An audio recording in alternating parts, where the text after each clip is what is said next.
ನಮಸ್ಕಾರ ಎಲ್ಲರಿಗೂ. ನಮಸ್ಕಾರ. Welcome to Delta Capital Gainers. ಓಕೆನಾ. ಸೊ ನಾವು ಪ್ರೀವಿಯಸ್ ಆಗಿ ನಾವು ಕೆಲವೊಂದು ಸಬ್ಜೆಕ್ಟ್ ಬಗ್ಗೆ ಡಿಸ್ಕಸ್ ಮಾಡಿದ್ವಿ. ಸೊ ಇವತ್ತು ಯಾವ ವಿಷಯದ ಬಗ್ಗೆ ನಾವು ತಿಳ್ಕೊಳ್ಳೋಕೆ ಹೋಗ್ತಿದ್ದೀವಿ ಅಂತ ಹೇಳಿದ್ರೆ ಮ್ಯೂಚುವಲ್ ಫಂಡ್ಸ್ ಅಂತ ಹೇಳಿ. ಮ್ಯೂಚುವಲ್ ಫಂಡ್ಸ್ ಬಗ್ಗೆ ಆಲ್ಮೋಸ್ಟ್ ಎಲ್ಲರಿಗೂ ಕೂಡ ಅವೇರ್ನೆಸ್ ಇದೆ. ಈಗ ಮೊದಲು ಇರಲಿಲ್ಲ, ಈಗ ಅವೇರ್ನೆಸ್ ಇದೆ. ಬಟ್ ಯಾರಿಗೆ ಅವೇರ್ನೆಸ್ ಇಲ್ಲ, ಸೊ ಕೆಲವೊಬ್ರು ತಿಳ್ಕೊಂಡಿರ್ತೀರ, ನಿಮಗಿನ್ನೂ ಎಕ್ಸ್ಟ್ರಾ ತಿಳ್ಕೊಬೇಕು ಮ್ಯೂಚುವಲ್ ಫಂಡ್ಸ್ ಯಾವ ಥರ ವರ್ಕ್ ಆಗುತ್ತೆ, ಮ್ಯೂಚುವಲ್ ಫಂಡ್ಸ್ ಅಂದರೆ ಏನು, ಅದ್ರ ಬಗ್ಗೆ ನಾವು ಇವತ್ತು ಡಿಸ್ಕಸ್ ಮಾಡೋಕ್ಕೆ ಹೋಗ್ತಿದ್ದೀವಿ. ಫಸ್ಟ್ ಆಫ್ ಆಲ್ ಏನಿದು ಮ್ಯೂಚುವಲ್ ಫಂಡ್ಸ್ ಅದನ್ನು ಅರ್ಥ ಮಾಡಿಸ್ತೀನಿ ನೋಡಿ ಸಿಂಪಲ್ಲಾಗಿ. ಈಗ ನೀವು ಕೇಳ್ಪಟ್ಟಿರ್ಬೋದು ಮ್ಯೂಚುವಲ್ ಫಂಡ್ ಕಂಪನಿಗಳಿದೆ. ಮ್ಯೂಚುವಲ್ ಫಂಡ್ ಕಂಪ್ನಿಗಳ ಬಗ್ಗೆ ಕೇಳ್ಪಟ್ಟಿದ್ದೀರಾ? ಇಲ್ಲೇ ನೋಡಿ ಎಕ್ಸಾಂಪಲ್ಗೆ SBI mutual funds, HDFC mutual funds, ICICI Prudential, Birla sun life, Nippon India, Kotak mutual fund, Axis, ಮತ್ತು UTI ಮಲ್ಟಿ ಫಂಡ್ ಅಂತೇಳಿ ಈ ಥರ ಸುಮಾರು ಮ್ಯೂಚುವಲ್ ಫಂಡ್ ಕಂಪನಿಗಳಿದೆ. ಇವೆಲ್ಲ ಏನು ಮಾಡ್ತೈತಿ ಈ ಕಂಪನಿಗಳು, ಅದೇ ಮ್ಯಾಟ್ರೀಗ. ಈಗ ಮ್ಯೂಚುವಲ್ ಫಂಡ್ಸ್ ಅಂದರೆ ಏನಂತ ತಿಳ್ಕೊಳ್ತೀವಿ. ಫಸ್ಟ್ ಅದ್ರ ಬಗ್ಗೆ ನೀವು ಅವೇರ್ನೆಸ್ ತೊಗೋಬೇಕು. ಮ್ಯೂಚುವಲ್ ಫಂಡ್ಸ್ ಅದಂದರೆ ಏನು, ಅದು ಯಾವ ಥರ ವರ್ಕ್ ಆಗುತ್ತೆ ಅಂತ ಹೇಳಿ. ಈಗ ಫಸ್ಟು ನಿಮ್ಮ ಹತ್ರ ನೀವೇನೋ ಒಂದು ಕಾರ್ ಪರ್ಚೇಸ್ ಮಾಡಿದ್ದೀರಾ ಅಂದ್ಕೊಳ್ಳಿ. ಏನು ಪರ್ಚೇಸ್ ಮಾಡಿದ್ದೀರಾ? ಒಂದು ಕಾರ್ ಪರ್ಚೇಸ್ ಮಾಡಿದ್ದೀರಾ. ಬಟ್ ಈ ಕಾರ್ನ ನಿಮಗೆ ಡ್ರೈವ್ ಮಾಡೋಕ್ಕೆ ಗೊತ್ತಿಲ್ಲ, ಅಂದರೆ ಗಾಡಿ ಓಡ್ಸೋಕ್ಕೆ ಗೊತ್ತಿಲ್ಲ ನಿಮಗೆ. ಆದರೆ ಕಾರ್ ತೊಗೊಂಬಿಟ್ಟಿದ್ದೀರಾ. ಇಲ್ಲ ಭಯ ಇರ್ಬೋದು ಓಡ್ಸೋಕ್ಕೆ, ಒಂದು ಕಾರ್ ಓಡ್ಸೋಕ್ಕೆ ಬರೋಲ್ಲ. ಇಲ್ಲ ಅಂತ ಹೇಳಿದ್ರೆ ಕಾರ್ ಓಡ್ಸೋಕ್ಕೆ ನಿಮಗೆ ಧೈರ್ಯನೂ ಇಲ್ಲ. ಸೊ ಅದಕ್ಕೆ ಏನು ಮಾಡ್ತೀರಾ, ನೀವೊಬ್ಬ ಡ್ರೈವರ್ನ ಕೆಲ್ಸಕ್ಕೆ ಇಟ್ಕೊತೀರಾ. ಏನು ಇಟ್ಕೊತೀರಾ? ಡ್ರೈವರ್ನ ಕೆಲ್ಸಕ್ಕೆ ಇಟ್ಕೊತೀರಾ. ಆ ಡ್ರೈವರ್ಗೆ ನೀವು ಸ್ಯಾಲರಿ ಕೊಡಬೇಕು. ಕರೆಕ್ಟಾ? ಕಾರ್ ನಿಮ್ಮದು, ಬಟ್ ಗಾಡಿ ಓಡಿಸ್ತಿರೋರು ಅವರು. ಅದಕ್ಕೋಸ್ಕರ ನೀವೇನು ಕೊಡ್ತಿದ್ದೀರಾ? ಅವ್ರಿಗೆ ಸ್ಯಾಲರಿ ಕೊಡ್ತಾಯಿದ್ದೀರಾ. ಸೇಮ್ ಟೈಪಲ್ಲೇ ಮ್ಯೂಚುವಲ್ ಫಂಡ್ಸು ವರ್ಕ್ ಆಗೋದು. ಇದು ಹೆಂಗಿದೆಯೋ ಹಂಗೆ ಡಿಟ್ಟೋ. ನಿಮಗೆ ಎಕ್ಸಾಂಪಲ್ಗೆ ಅರ್ಥ ಮಾಡ್ತೀನಿ ನೋಡಿ. ನಿಮ್ಮ ಹತ್ರ ಒಂದು 10 ಲಕ್ಷ ರೂಪಾಯಿ ಬಂಡವಾಳ ಇದೆ ಅಂದ್ಕೊಳ್ಳಿ. 10 ಲಕ್ಷ ಅಂತ ನಾನು ಸುಮ್ಮನೆ ಎಕ್ಸಾಂಪಲ್ ಕೇಳ್ತಿರೋದು. 1 ಲಕ್ಷ ಇದ್ರೂ ಮಾಡ್ಬೋದು, 50,000 ಇದ್ರೂ ಮಾಡ್ಬೋದು, 5,000 ಇದ್ರೂ ಮಾಡ್ಬೋದು, 500 ರೂಪಾಯಿ ಇದ್ರೂ ಮಾಡ್ಬೋದು. ಅದನ್ನು ಹೆಂಗೆ ಅಂತ ಹೇಳ್ತೀವಿ. 10 ಲಕ್ಷ ರೂಪಾಯಿ ಇದೆ ಅಂತ ಅಸಂಪ್ಷನ್ ಮಾಡ್ಕೊಳ್ಳಿ. ಈ 10 ಲಕ್ಷ ರೂಪಾಯಿನ ನಿಮಗೆ ಎಲ್ಲಿ ಇನ್ವೆಸ್ಟ್ ಮಾಡಬೇಕನ್ನೋದು ಗೊತ್ತಿಲ್ಲ. ಇನ್ನೊಂದು ಸ್ಟಾಕ್ ಮಾರ್ಕೆಟ್ ಅಂದರೆ ಏನಂತನೂ ಗೊತ್ತಿಲ್ಲ. ಫಸ್ಟ್ ನೀವೇನು ಗೊತ್ತಾ ತಿಳ್ಕೊಬೇಕು, ನೀವು ಮ್ಯೂಚುವಲ್ ಫಂಡ್ಸಲ್ಲಿ ಇನ್ವೆಸ್ಟ್ ಮಾಡೋ ದುಡ್ಡು ಎಲ್ಲಿಗೂ ಹೋಗಲ್ಲ. ಆ ದುಡ್ಡೆಲ್ಲ ಸ್ಟಾಕ್ ಮಾರ್ಕೆಟ್ಗೆ ಬರೋದು. ನಿಮ್ಗೆ ಆಲ್ರೆಡಿ ನಾನು ಇನ್ಫ್ಲೇಷನ್ ಬಗ್ಗೆ ಎಲ್ಲ ಹೇಳಿದ್ದೀನಿ. ಸೊ ಇನ್ಫ್ಲೇಷನ್ ಬೀಟ್ ಆಗೋದು ನಾವು ಮ್ಯೂಚುವಲ್ ಫಂಡ್ಸಿಂದ ಬೀಟ್ ಆಗ್ತೀವಿ ಅಂತೇಳಿ. ಸೊ ಈಗ ಅದನ್ನೇ ಹೇಳ್ತಿರೋದು, ನಿಮ್ಮ ದುಡ್ಡು ಎಲ್ಲಿಗೂ ಹೋಗಲ್ಲ, ಸ್ಟಾಕ್ ಮಾರ್ಕೆಟ್ಗೆ ಬರೋದು ಮ್ಯೂಚುವಲ್ ಫಂಡ್ಸಲ್ಲಿ ಹಾಕಿದಾಗ. ಅದನ್ನು ಇವಾಗ ಅರ್ಥ ಮಾಡಿಸ್ತೀನಿ ನೋಡಿ. ಈಗ 10 ಲಕ್ಷ ರೂಪಾಯಿ ಬಂಡವಾಳನ ನೀವು ತೊಗೊಂಬಂದು ಸ್ಟಾಕ್ ಮಾರ್ಕೆಟಲ್ಲಿ ಅಥವಾ ಬೇರೆ ಎಲ್ಲ ಇನ್ವೆಸ್ಟ್ ಮಾಡೋಕ್ಕೆ ಗೊತ್ತಿಲ್ಲ ನಿಮಗೆ. ಅದಕ್ಕೆ ನೀವೇನು ಮಾಡ್ತೀರಾ, ಇಲ್ಲಿ ಮ್ಯೂಚುವಲ್ ಫಂಡ್ಸಲ್ಲಿ ಕೆಲವೊಂದು ಕಂಪನಿಗಳಿದೆ ನೋಡಿ. ಈ ಕಂಪನಿಗಳಿಗೆ ತೊಗೊಂಡೋಗಿ ನೀವು ನಿಮ್ಮ ದುಡ್ಡನ್ನು ಇನ್ವೆಸ್ಟ್ ಮಾಡ್ತೀರಾ. ಅದನ್ನೇ ನಾನು ನಿಮ್ಗೆ ಹೇಳ್ತಿರೋದು. ಸರ್ ಇಲ್ಲಿ ಇನ್ವೆಸ್ಟ್ ಮಾಡಿದ್ರೆ ಬರೀ ಸ್ಟಾಕ್ ಮಾರ್ಕೆಟ್ ಒಂದಕ್ಕೇನೋ ಹೋಗೋದು, ಬೇರೆ ಎಲ್ಲೂ ಹೋಗಲ್ವಾ? ಬೇರೆ ಎಲ್ಲೆಲ್ಲಿ ಹೋಗುತ್ತೆ ನೋಡಿ. ಹೇಳ್ತೀನಿ ಟೈಪ್ಸ್ ಆಫ್ ಮ್ಯೂಚುವಲ್ ಫಂಡ್ಸು. ಒಂದು ಈಕ್ವಿಟಿ ಮಾರ್ಕೆಟಿಗೆ ಹೋಗುತ್ತೆ. ಈಕ್ವಿಟಿ ಅಂತ ಹೇಳಿದ್ರೆ ಏನು ಹೇಳಿ? Stock market. ಬೇರೆ ಏನೇನು ಸ್ಟಾಕ್ಸಿಗೆ ಬಂದು ಇನ್ವೆಸ್ಟ್ ಮಾಡುತ್ತೆ ಕಂಪನಿಗಳಿಗೆ. ಡೆಬ್ಟ್ ಫಂಡ್ ಅಂತ ಹೇಳಿದ್ರೆ ನಿಮಗೆ ಗೌರ್ಮೆಂಟ್ ಬಾಂಡ್ಸ್ಗಳು ಹೋಗ್ತವೆ, ಮತ್ತು ಪ್ರೈವೇಟ್ ಬಾಂಡ್ಸು ಇದೆ. ಅದೇ ರೀತಿ ಮನಿ ಮಾರ್ಕೆಟ್ ಅನ್ನೋ ಒಂದು ಪ್ಲ್ಯಾಟ್ಫಾರ್ಮ್ಗೆ ಹೋಗುತ್ತೆ, ಹೈಬ್ರಿಡ್ಗೆ ಹೋಗುತ್ತೆ, ELSSಗೆ ಹೋಗುತ್ತೆ, ಪೆನ್ಷನ್ ಫಂಡ್ ಅಂತ ಒಂದಿದೆ, ಮತ್ತು ಇಂಡೆಕ್ಸ್ ಅಂತ ಒಂದಿದೆ. ಸೆಕ್ಟರ್ ವೈಸು ನಿಮಗೆ ಮ್ಯೂಚುವಲ್ ಫಂಡ್ಸ್ಗಳಿವೆ. ಸೊ ನೀವು ಇನ್ವೆಸ್ಟ್ಮೆಂಟ್ ಮಾಡೋ ದುಡ್ಡು ನಿಮಗೆ ಯಾವ್ದು ಬೇಕೋ ಅದಕ್ಕೆ ನೀವು ಸೆಲೆಕ್ಟ್ ಮಾಡ್ಕೋಬೋದು. ಈಕ್ವಿಟಿ ಫಂಡ್ಗಾದರೂ ಸೆಲೆಕ್ಟ್ ಮಾಡ್ಕೊಳ್ಳಿ, ಡೆಬ್ಟ್ ಫಂಡ್ಗಾದರೂ ಮಾಡ್ಕೊಳ್ಳಿ. ನಿಮಗೆ ಯಾರು ಮ್ಯೂಚುವಲ್ ಫಂಡ್ ಅಡ್ವೈಸರ್ ಇದ್ದಾರೋ ಅವ್ರ ಹತ್ರ ಇದ್ರ ಬಗ್ಗೆ ನೀವು ಡಿಸ್ಕಸ್ ಮಾಡ್ಕೋಬೋದು. ಸರ್ ನಿಮಗೇನಾದರೂ ಅದ್ರ ಬಗ್ಗೆ ಅವೇರ್ನೆಸ್ ಇಲ್ಲ ಅಂತ ಹೇಳಿದ್ರೆ ನಾನಿಲ್ಲೊಂದು ನಂಬರ್ ಬರಿತೀನಿ. ಸೊ ಈ ನಂಬರ್ಗೆ ಕಾಂಟ್ಯಾಕ್ಟ್ ಮಾಡ್ಬೋದು ನೀವು. 9980017111. ಅದೇ ರೀತಿ 99801713 ಈ ನಂಬರ್ಗೆ ನೀವು ಕಾಂಟ್ಯಾಕ್ಟ್ ಮಾಡ್ಬೋದು. ಸೊ ನಾವು ನಮ್ಮ ತಂಡದಲ್ಲಿ ಮ್ಯೂಚುವಲ್ ಫಂಡ್ ಅಡ್ವೈಸರ್ ಇದ್ದಾರೆ, ಮ್ಯೂಚುವಲ್ ಫಂಡ್ ಅಡ್ವೈಸರ್ಸ್ ಎಲ್ಲ ಇದ್ದೀವಿ. ಸೊ ಈ ಒಂದು ನಿಮ್ಗೆ ಯಾವುದೇ ರೀತಿ ಯಾವ ಥರ ಫಂಡ್ ಸೆಲೆಕ್ಟ್ ಮಾಡಬೇಕು ಅನ್ನೋದ್ರ ಬಗ್ಗೆ ಎಲ್ಲ ಐಡಿಯಾ ಕೊಡ್ತೀವಿ ನಿಮ್ಗೆ, ಏನೇನು ಮಾಡಬೇಕಂತೇಳಿ. ಓಕೆ, ಈಗ ಇದನ್ನು ಅರ್ಥ ಮಾಡ್ಕೊಳ್ಳೋಣ ಮ್ಯೂಚುವಲ್ ಫಂಡ್ಸ್ ಏನಂತ ಹೇಳಿ. 10 ಲಕ್ಷ ರೂಪಾಯಿ ನೀವು ಎಲ್ಲಿ ಇನ್ವೆಸ್ಟ್ಮೆಂಟ್ ಮಾಡಬೇಕಂತ ಗೊತ್ತಿಲ್ಲ. ಅದಕ್ಕೆ ಏನು ಮಾಡ್ತೀರಾ, ನಿಮ್ಮ ದುಡ್ಡನ್ನು ತೊಗೊಂಬಂದು ಇವ್ರ ಕೈಲಿ ಕೊಡ್ತೀರಾ. ನಿಮ್ಗೆ ಇವಾಗ ಕಾರ್ ಥರನೇ ಹೇಳ್ತಿರೋದು. ನಿಮಗೆ 10 ಲಕ್ಷ ರೂಪಾಯಿ ಹ್ಯಾಂಡಲ್ ಮಾಡೋಕ್ಕೆ ಗೊತ್ತಿಲ್ಲ. ಅದಕ್ಕೆ ನೀವು ಇವ್ರ ಕೈಲಿ ತೊಗೊಂಡೋಗಿ ಕೊಡ್ತಾಯಿದ್ದೀರಾ.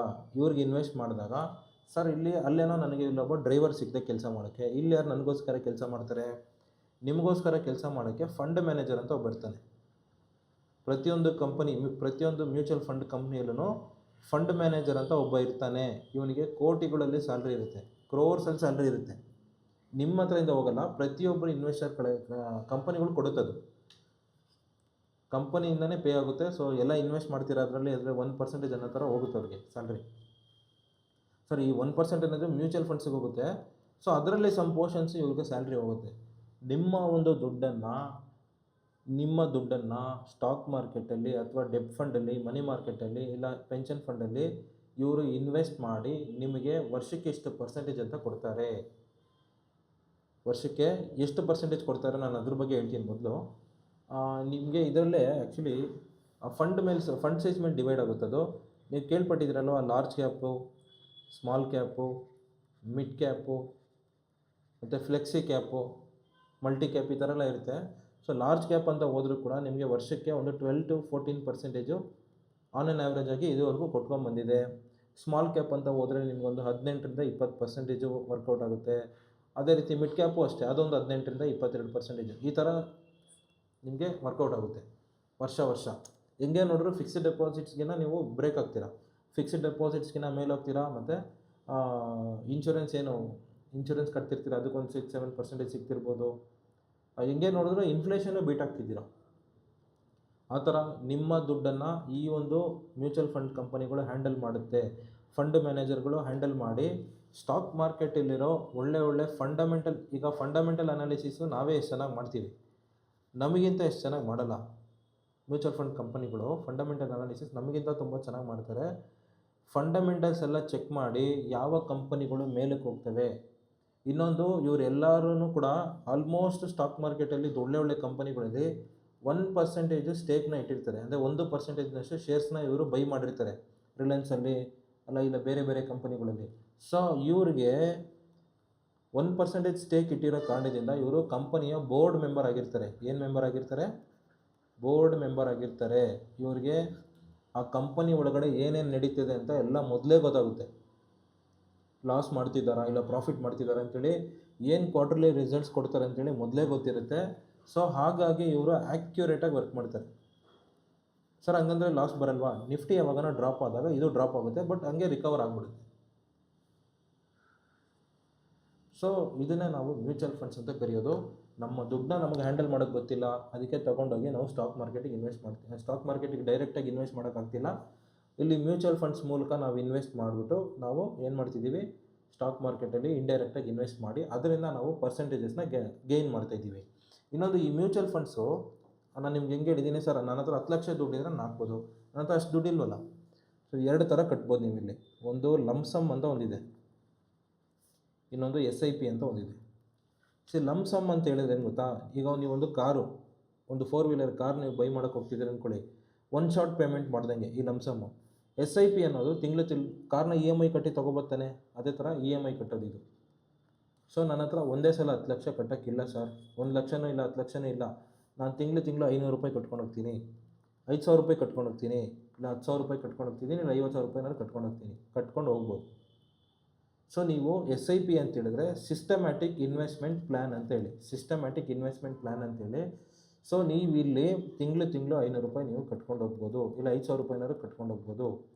ಸೊ ನಾನೊಂದು SIP ಕ್ಯಾಲ್ಕುಲೇಟರ್ ತೋರಿಸ್ತೀನಿ. ನಿಮ್ಗೆ ಯಾರಿಗಾದ್ರೂ SIP ಕಟ್ಟಬೇಕು ಅಂತ ಅನಿಸಿದ್ರೆ ಸೊ ನೀವು ನಮ್ಮನ್ನ ಕಾಂಟ್ಯಾಕ್ಟ್ ಮಾಡ್ಬೋದು. ನಾನು ಆಲ್ರೆಡಿ ನಂಬರ್ ಕೊಟ್ಟಿದ್ದೀನಿ. SIP ಏನಾದರೂ ನೀವು ಮಾಡಬೇಕು ಸರ್ ಅನ್ನೋ ಪ್ಲ್ಯಾನಲ್ಲಿದ್ದರೆ. ಇನ್ನೊಂದು, ನೀವು SIP ಮ್ಯೂಚುವಲ್ ಫಂಡ್ಸಲ್ಲಿ ಇನ್ವೆಸ್ಟ್ ಮಾಡೋದೇ ಆದರೆ ಮಿನಿಮಮ್ 10 ವರ್ಷ 15 ವರ್ಷ ಪ್ಲ್ಯಾನ್ ಇದ್ದರೆ ಮಾಡಿ, ಇಲ್ಲಾಂದರೆ ಮಾಡೋಕ್ಕೆ ಹೋಗಬೇಡಿ. ನಿಜ ಹೇಳ್ತೀನಿ, ವೇಸ್ಟ್ ಅದು. ಯಾಕಂದರೆ ನಿಮ್ಮದು ವ್ಯಾಲ್ಯೂ ಇನ್ಕ್ರೀಸ್ ಆಗೋದು ಗೊತ್ತಾಗಲ್ಲ ನಿಮಗೆ, ಫಸ್ಟ್ 3 years 4 yearsಲ್ಲಿ ಗೊತ್ತಾಗಲ್ಲ. ಇಲ್ಲಿ ನಿಮಗೆ ಕಾಂಪೌಂಡಿಂಗ್ ಆಗುತ್ತೆ, CAGR ಅಂದರೆ ಕಾಂಪೌಂಡಿಂಗ್ ಆ್ಯನ್ಯಲ್ ಗ್ರೋತ್ ರೇಟ್ ಅಂತೇಳಿ. ವರ್ಷ ನಿಮ್ಮ ಕ್ಯಾಪಿಟಲ್ ಇನ್ಕ್ರೀಸ್ ಆಗ್ತಾ ಹೋಗುತ್ತೆ. ಆ ಇನ್ಕ್ರೀಸ್ ಆಗೋಕ್ಕೆ ತಕ್ಕನಂಗೆ ನಿಮಗೆ ಪರ್ಸೆಂಟೇಜ್ಗಳು ಗೇನ್ ಆಗ್ತಾ ಹೋಗುತ್ತೆ. ನಾನೀಗ ಫಾರ್ ಎಕ್ಸಾಂಪಲ್ ಒಂದು ಎಕ್ಸಾಂಪಲ್ ತೋರಿಸ್ತೀನಿ ನೋಡಿ, SIP ಕ್ಯಾಲ್ಕುಲೇಟರ್ ಅಂತೇಳಿ. SIP calculator. ಸೊ ಇದೆಲ್ಲ ಯಾರ್ಯಾರೆಲ್ಲ ದುಡ್ಡು ಕೂಡಿಡ್ತಿದ್ದೀರಾ, ತಿಂಗ್ಳಿಗೆ ಒಂದು 500 ರೂಪಾಯಿ ಸೇವಿಂಗ್ಸ್ ಮಾಡ್ತಾಯಿದ್ದೀನಿ, ಇಲ್ಲ ತಿಂಗ್ಳಿಗೆ 5,000 ರೂಪಾಯಿ ಸೇವಿಂಗ್ಸ್ ಮಾಡ್ತಿದ್ದೀನಿ, ಕಾಲೇಜ್ ಸ್ಟೂಡೆಂಟ್ಸ್ ಸರ್ ನನ್ನ ಕೈಲಿ ತಿಂಗ್ಳಿಗೆ 500 ರೂಪಾಯಿನ ಅಷ್ಟೇ ಸರ್ ಕೂಡಿಡೋಕ್ಕಾಗೋದು, ಕೂಡಿಡಿ ಸಾಕು, ಅಷ್ಟೇ ಇದನ್ನು ನೀವು SIP ಕಟ್ಕೊಂಡು ಹೋಗ್ಬೋದು. ಇಲ್ಲಿ ನಿಮಗೆ ಎಕ್ಸಾಂಪಲ್ ಕೊಡ್ತೀನಿ ನೋಡಿ. ಫಾರ್ ಎಕ್ಸಾಂಪಲ್ ನಾನೊಂದು 500 ರೂಪಾಯಿ SIP ಕಟ್ತೀನಿ ಅಂದ್ಕೊಳ್ಳಿ. ಎಷ್ಟು? 500 ರೂಪಾಯಿ SIP ಕಟ್ತೀನಿ ಅನ್ನೋ ಒಂಥರ ಪ್ಲ್ಯಾನಲ್ಲಿರಿ. 500 ರೂಪೀಸ್.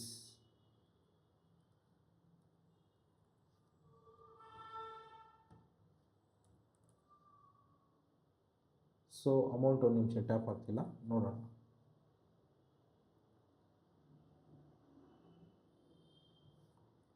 ಸೊ ಎಷ್ಟು ರೂಪಾಯಿ ಕಟ್ತಿದ್ದೀರಾ? 500 ರೂಪೀಸ್ ನೀವು SIP ಕಟ್ತಾ ಇದ್ದೀರಾ. ಡ್ಯೂರೇಷನ್ ಏನು ಗೊತ್ತಾ? 15 ವರ್ಷ ಕಟ್ಟಿ. 15 ನೀವು ನಾನು ಮೊದಲೇ ಹೇಳ್ತಿದ್ದೀನಿ, ಡ್ಯೂರೇಷನ್ ಲಾಂಗ್ ಇಟ್ಕೊಳ್ಳಿ. ಒಂದು ದೊಡ್ಡ ಗುರಿ ಇಟ್ಕೊಂಡು ಮಾಡೋಂಗಿದ್ರೆ ಮಾತ್ರ ಮಾಡಿ, ಇಲ್ಲ ಮಾಡೋಕ್ಕೆ ಹೋಗ್ಬೇಡಿ. ಸೊ ವರ್ಷಕ್ಕೆ ಒಂದು 15% ಅನ್ನೋ ಥರ ಲೆಕ್ಕ ಇಟ್ಕೊಳ್ಳಿ.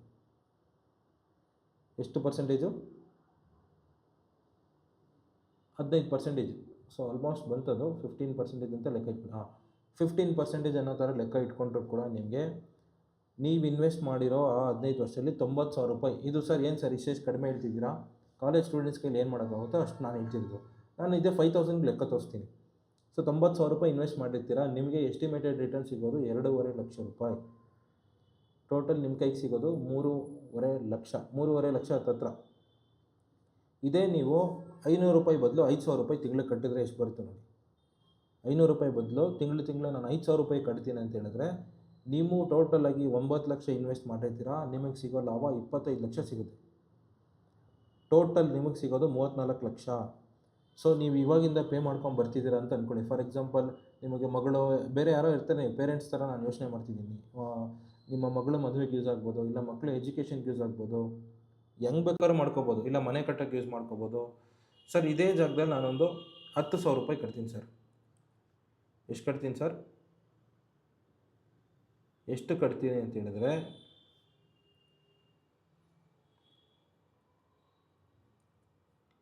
10,000 ರೂಪಾಯಿ ಲೆಕ್ಕ ಕೊಡ್ತೀನಿ ನಾನೀಗ. 10,000 ರೂಪೀಸ್ ನೀವೇನಾದರೂ ಪೇ ಮಾಡಿದ್ರೆ ಎಷ್ಟಾಗುತ್ತೆ ಅಂತೇಳಿ ನೋಡೋಣ.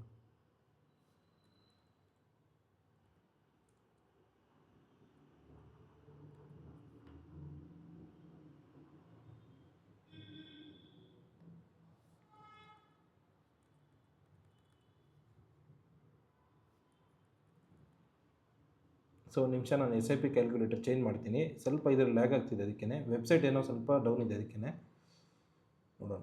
SIP ಕ್ಯಾಲ್ಕುಲೇಟರ್ ಬೇರೆ ಯೂಸ್ ಮಾಡ್ತೀನಿ.